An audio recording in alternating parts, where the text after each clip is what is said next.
Francesco Tudisco non è più l'allenatore della SSD Pro Favara. Il tecnico acese ha presentato le proprie dimissioni dalla guida della panchina gialloblu ieri sera. Una drastica decisione presa subito dopo la sconfitta subita domenica scorsa a Mazzara del Vallo. Il consiglio direttivo della società favarese ha preso atto della volontà dell'allenatore di lasciare l'incarico ed ha accettato le dimissioni, provvedendo alla risoluzione consensuale del contratto.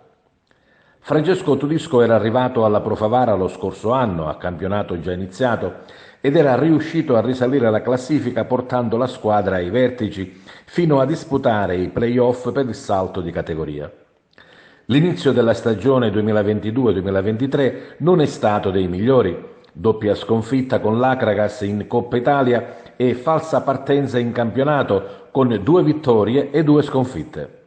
Una Pro Favara che non è riuscita ad esprimere tutte le sue potenzialità, soffrendo oltre misura sia in casa che fuori. Insomma, non è stato un inizio di campionato sperato sia dalla società che dai tifosi, che numerosi erano ritornati allo stadio per seguire ed incitare i loro beniamini. Evidentemente qualcosa non è andata per il verso giusto, il feeling si è rotto e mister Tudisco ha rassegnato le proprie dimissioni.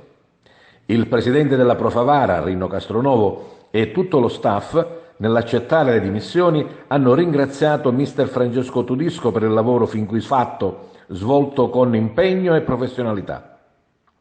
A guidare temporaneamente gli allenamenti della squadra è stato chiamato il capitano Peppe Fallea, in attesa che arrivi il nuovo allenatore.